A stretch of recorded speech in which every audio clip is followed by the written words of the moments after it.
Ce documentaire couvre le Mahavihar le plus exceptionnel et le plus ancien du monde, le Nalanda Mahavihar.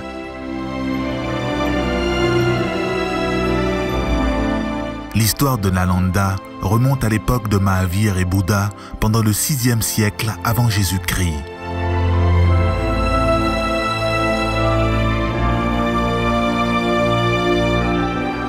Nalanda Mahavihar est considéré comme l'un des plus grands Mahavihars du monde ancien.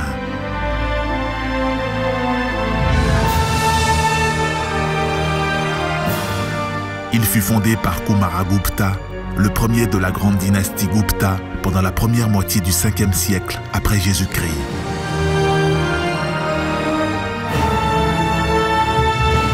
Le roi Harshvardhana de Kanauj, pendant la première moitié du 7e siècle après Jésus-Christ, et des dirigeants de palats de l'Inde de l'Est du 8e au 12e siècle ont continué d'étendre leur patronage à ce centre académique ainsi que monastique.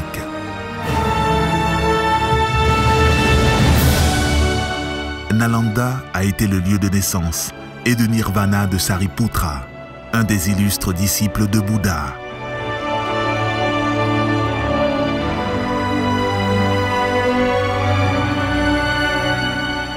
Nalanda Mahavihar s'est distingué comme un grand centre d'apprentissage dans la plus grande partie de l'Asie et a attiré des étudiants et des chercheurs de l'étranger.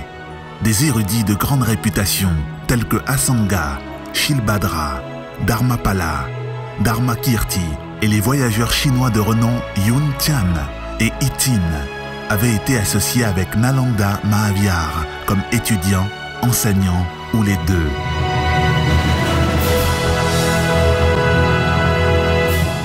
At that time, some of the foremost scholars from China came and took knowledge from here, took learning from here, took back manuscripts and documents from here in huge quantities and translated them back to Chinese or used others to translate them.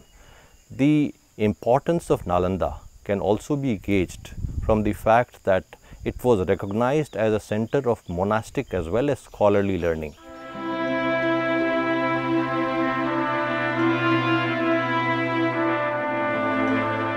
Les voyageurs scolastiques chinois ont laissé dans leur récit une description détaillée des structures et du fonctionnement de l'éminent Mahavihar. Une variété de sujets comme la théologie, la grammaire, la logique, l'astronomie, la métaphysique, la médecine et la philosophie étaient enseignés ici.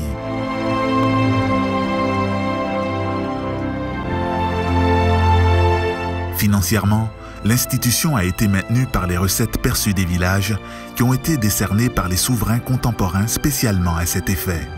Ce qui est évident d'après les inscriptions et les récits de Yun Tian.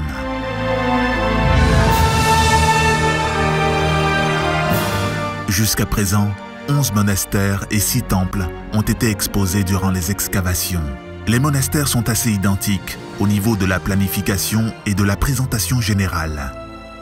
Une seule entrée, une cour centrale, des rangées de cellules, une véranda commune tout autour, une chambre secrète pour garder les objets de valeur, un escalier, une cuisine, un puits, un grenier et un lieu commun de prière et de réunion constituent certains des composants communs essentiels de ces monastères. Elle a été complétée par une bibliothèque riche où les textes sur divers sujets ont été étudiés, copiés et préservés. Le temple numéro 3 est la plus grande et la plus imposante structure. Il avait à l'origine 4 tours d'angle, dont seulement 2 demeurent. Elles sont décorées avec des rangées de niches contenant des images magnifiques de Bouddha et des bodhisattvas, qui sont de beaux spécimens de l'art impérial de la période Gupta, 4e au 5e siècle après Jésus-Christ. Les caractéristiques intéressantes du temple numéro 2 sont le rainurage de 211 panneaux sculptés sur le socle moulé. Le Nalanda Mahavihar fut un centre résidentiel d'apprentissage où, pendant une certaine période, environ 10 000 étudiants ont été hébergés. Even in those ancient times, there was a teacher-student ratio of 1:7. The other very unique feature was that the teaching was through a method of discourse and discussion.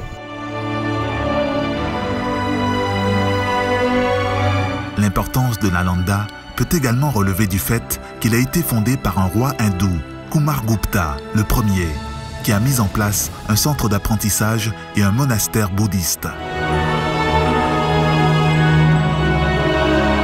Le déclin du grand Mahavihar a commencé pendant la période postérieure à Pala, mais le coup de grâce est venu autour de 1200 après Jésus-Christ, par l'invasion de Bakhtiyar Khilji.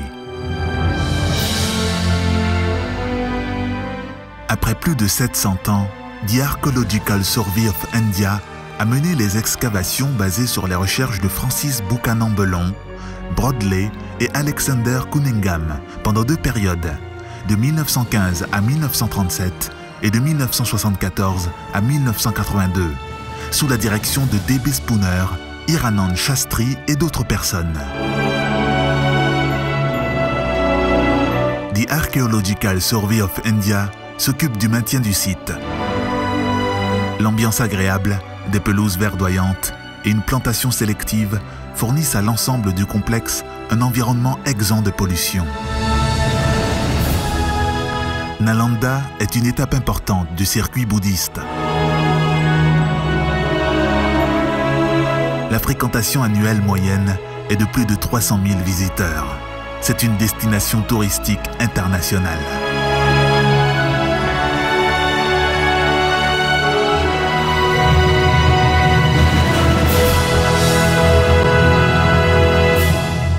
Nalanda Mahavihar est un véritable site du patrimoine mondial. S'il vous plaît, aidez-nous à préserver notre patrimoine.